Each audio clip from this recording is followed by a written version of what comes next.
Dear student, सिवाय physics classes में आपका हार्दिक स्वागत है। तो सिवाय फिजिक्स क्लासेस में आपको पहले तो ये बताते हैं कि आपको पूरा इंटर का ए टू जेड यानी कि फर्स्ट पेपर और सेकंड पेपर का पूरा सिलेबस कंप्लीट कराया जाएगा आपके एग्जाम से पहले। सारी वीडियोस शुरुआत से आपके चैप्टर वाइज और प्लस साथ ही साथ इसके जितने भी चैप्टर कंप्लीट होंगे उनके न्यूमेरिकल्स भी जो बोर्ड एग्जाम में लगातार पूछे गए हैं, डेरिवेशन उनकी वीडियो अलग से पड़ेगी। साथ ही साथ पहले फर्स्ट पेपर आपका कंप्लीट कराया जाएगा, इसके बाद सेकंड पेपर। ठीक है, तो आज पहली वीडियो है इस क्लास की। तो पहली वीडियो में आपका पहला चैप्टर कंप्लीट कराया जाएगा। तो पहला चैप्टर यूनिट फर्स्ट पेपर में आपका पहला चैप्टर का नाम है विद्युत क्षेत्र तथा कूलाम का नियम और electric field and coulombs law. तो विद्युत क्षेत्र तथा कूलाम का नियम में हम लोग शुरुआत करते हैं आज। तो इसमें सबसे पहले हम लोग पढ़ेंगे आवेश।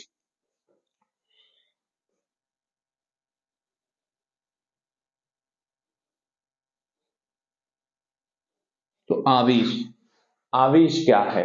किसी पदार्थ का, समझेंगे आवेश क्या है। आवेश किसी पदार्थ का वह गुण है जिसके कारण उस पदार्थ में विद्युतीय और चुंबकीय प्रभाव उत्पन्न होता है, उसे ही आवेश कहलाता है। तो फिर समझेंगे एक बार कि आवेश क्या है। आवेश आवेश क्या है? जब किसी किसी पदार्थ का वह गुण है जिसके कारण उसमें विद्युतीय और चुंबकीय प्रभाव उत्पन्न होता है, आवेश कहलाता है। क्लियर है? कुछ नहीं, देखो बेटा, डेफिनेशन जितनी भी है आपको कोशिश ये करो उनको समझो तुरंत, है ना, और इजी वे में याद करने का। हम देखो जितनी भी आपको डेफिनेशन होंगी थ्योरेटिकल, जितना भी पोर्शन है ज्यादा से ज्यादा आसान करने का प्रयास करेंगे। आप भी साथ में उनको पेन और कॉपी लेकर बैठिएगा, नोट्स बना लीजिएगा प्रॉपर, जो कि आपको एग्जाम में बहुत ज्यादा हेल्पफुल होगा। क्लियर है? तो आवेश सबको समझ में आया होगा। आवेश क्या है? आवेश किसी पदार्थ का वह गुण है, आवेश किसी पदार्थ का वह गुण है जिसके कारण पदार्थ में विद्युतीय और चुंबकीय प्रभाव उत्पन्न होता है, आवेश कहलाता है। तो अब ये आवेश के कितने प्रकार का होता है ज्यादा पूछा जाता है। तो आवेश जो बेटा है वो हमारा दो प्रकार का होता है, एक धनावेश और दूसरा आपका ऋणावेश। एक आपका धनावेश धनावेश और दूसरा आपका है बेटा ऋण आवेश। एक आपका धन आवेश यानी कि पॉजिटिव चार्ज और दूसरा आपका है निगेटिव चार्ज। पॉजिटिव चार्ज पहले समझते हैं क्या होता है। पॉजिटिव चार्ज होता है आपका किसी पदार्थ में इलेक्ट्रॉन्स की कमी से जो आवेश उत्पन्न होता है वो आपका धनात्मक चार्ज कहलाता है। यानी कि इलेक्ट्रॉन्स की क्या है? कमी। इलेक्ट्रॉन्स की कमी के कारण जो आवेश उत्पन्न होता है वो आपका धन आवेश कहलाता है। इलेक्ट्रॉन्स की कमी, है ना, ये चीज याद रखिएगा। इलेक्ट्रॉन्स की अगर कमी है तो आपका क्या है? धनावेश। और इलेक्ट्रॉन्स की अधिकता है यानी कि इलेक्ट्रॉन्स ज्यादा है तो आपका कौन सा आवेश होगा बेटा? ऋण आवेश। तो इसमें भी कुछ याद करने का आपको। आवेश आवेश क्या है? फिर से एक बार रिपीट करते हैं। आवेश क्या है? आवेश किसी पदार्थ का वह गुण जिसके कारण उस पदार्थ में विद्युतीय और चुंबकीय प्रभाव उत्पन्न होता है, आवेश कहलाता है। आवेश क्या है? आवेश किसी पदार्थ का वह गुण है जिसके कारण उस पदार्थ में विद्युतीय और चुंबकीय प्रभाव उत्पन्न होता है, आवेश कहलाता है। आवेश कितने प्रकार का होता है? आवेश दो प्रकार का होता है, एक आपका धन आवेश, दूसरा आपका ऋण आवेश। धन आवेश क्या होता है? जिसमें इलेक्ट्रॉन्स की कमी होती है। जिसमें इलेक्ट्रॉन्स की क्या होती है बेटा? कमी होती है, वो आपका धन आवेश। और जिसमें इलेक्ट्रॉन्स की अधिकता है वो आपका ऋण आवेश। ये किसने बताया था? धन और आवेश को जो एक्सप्लेन किया था, ये इनका वैज्ञानिक का नाम था बेंजामिन फ्रैंकलिन, जिन्होंने बताया था कि आवेश जो है वो हमारा दो प्रकार का है। क्लियर है? इतनी बात सबको समझ में आई होगी। इस चैप्टर्स के कुछ डेरिवेशन हैं जो लगातार प्रीवियस ईयर में पूछे गए हैं, 3 नंबर के या 5 नंबर के। एक आपका अच्छी स्थिति में विद्युत क्षेत्र की तीव्रता और दूसरा आपका निरक्षीय स्थिति में विद्युत क्षेत्र की तीव्रता।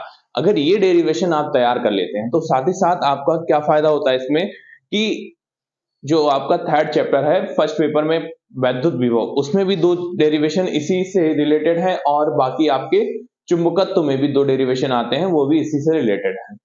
तो इसको भी हम डेरिवेशन को थोड़ा और इजी वे में समझाएंगे, सबसे सरल तरीका जो बच्चों को जो कमजोर बच्चे हैं उनको भी समझ में आ जाए, इसीलिए सबसे सरल तरीका ढूंढ के लाए हैं आपके लिए इस क्लास में। तो आवेश सबको याद होगा। आवेश के बाद अब बात करते हैं हम लोग कूलाम का नियम। कूलाम का नियम, तो कूलाम का नियम क्या होता है, ध्यान से नोट समझेंगे बेटा। कूलाम का नियम किन्हीं दो आवेशों के बीच, कोई दो आवेश है, एक Q1 और दूसरा है Q2, तो किन्हीं दो आवेश, कौन कौन से आवेश हैं, Q1 है और Q2, तो किन्हीं दो आवेशों के बीच कार्य करने वाला आकर्षण या प्रतिकर्षण बल, किन्हीं दो आवेशों के बीच कार्य करने वाला आकर्षण या प्रतिकर्षण बल।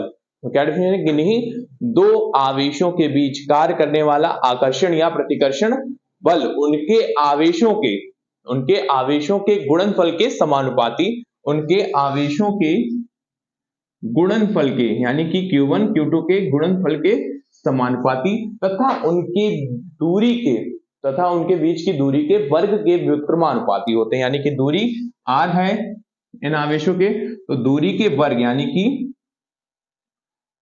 1/r² के व्युत्क्रमानुपाती। तो इसको हम इक्वेशन नंबर फर्स्ट देते हैं, इसको सेकंड, तो इससे क्या निकल के आएगा, F समानुपाती Q1 Q2 अपॉन में बेटा क्या हो जाएगा आपका r²। जब यहां पर ये चिन्ह हटता है समानुपाती का, तो एक कांस्टेंट वैल्यू आती है 1/4πε0 के। देखते हैं तो क्या वैल्यू आती है बेटा, F इज इक्वल टू 1/4πε0 के और Q1 Q2 अपॉन में r²। ये जो मान निकल के आया यही आपका है कूलाम का नियम। तो डिफिनेशन देखो, कूलाम के नियम की डिफिनेशन भी याद करना कोई ज्यादा कठिन नहीं है। क्या है, किन्हीं दो आवेशों के बीच के आकर्षण या प्रतिकर्षण, देखो दो आवेशों के गुणनफल के तथा उनके गुणनफल के समानुपाती तथा उनके बीच की दूरी के वर्ग के व्युत्क्रमानुपाती होता है। ठीक है, क्लियर है, आवेशों के गुणनफल के समानुपाती तथा उनके दूरी के वर्ग के व्युत्क्रमानुपाती होता है। क्लियर है, तो ये आपका था कूलाम का नियम। क्लियर है बेटा, कूलाम का नियम सबको समझ में आ गया होगा। आवेश पहले हम लोगों ने पढ़ा क्लास में, फिर एक बार रिपीट करते हैं। इस बार रिपीट इसलिए करना है क्योंकि चीजें आपको बारीकी से समझ में आ जाए, क्योंकि चैप्टर है, शुरुआती है आपका, शुरुआत हुआ है, और चैप्टर शुरुआत से अगर समझ में नहीं आया तो यानी कि लास्ट में भी चांसेस थोड़े कम रहते हैं, इसलिए शुरुआत में थोड़ा हम धीरे धीरे आपको स्टार्टिंग से समझा रहे हैं। तो आवेश क्या था, आवेश किसी पदार्थ का वह गुण है, आवेश किसी पदार्थ का वह गुण है जिसके कारण उस पदार्थ में विद्युतीय और चुंबकीय प्रभाव उत्पन्न होता है, आवेश कहलाता है। यह दो प्रकार का होता है, कौन कौन सा बेटा, धन आवेश और ऋण आवेश, positive charge negative charge. Positive charge यानी कि वहां जिसमें इलेक्ट्रॉन्स की क्या होती है, कमी के कारण जो उत्पन्न होता है आवेश, हमारा क्या कहलाता है, धन आवेश कहलाता है, और इलेक्ट्रॉन्स की जिसमें अधिकता होती है वो हमारा ऋण आवेश कहलाता है। कूलाम का नियम हम लोगों ने पढ़ा। कूलाम का नियम क्या होता है, किन्हीं दो आवेशों के बीच कार्य करने वाला, किन्हीं दो आवेशों के बीच कार्य करने वाला आकर्षण या प्रतिकर्षण बल, आकर्षण या प्रतिकर्षण बल किन्हीं दो आवेशों के बीच, ये कौन से आवेश हैं, कौन कौन से, Q1 Q2, तो किन्हीं दो आवेशों के बीच कार्य करने वाला आकर्षण या प्रतिकर्षण बल, कौन सा, आकर्षण या प्रतिकर्षण बल, उनके आवेशों के गुणनफल के क्या होता है बेटा, अनुक्रमानुपाती तथा समानुपाती तथा उनके बीच की दूरी के व्युत्क्रमानुपाती। क्लियर है, तो जब इक्वेशन फर्स्ट यानी कि गुणनफल के क्या हो गया, समानुपाती, और दूरी के वर्ग के, दूरी कितनी है बेटा आवेशों के बीच में, दूरी r है, तो दूरी के वर्ग के व्युत्क्रमानुपाती।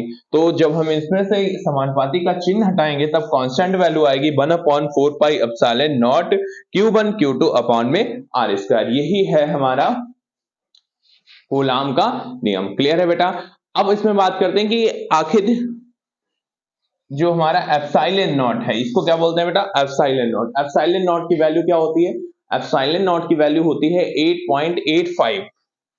8.85 into 10⁻⁻12। याद रखेंगे ये हमेशा, और एग्जाम में भी पिछली बार पूछी गई थी, 8.85 into 10⁻⁻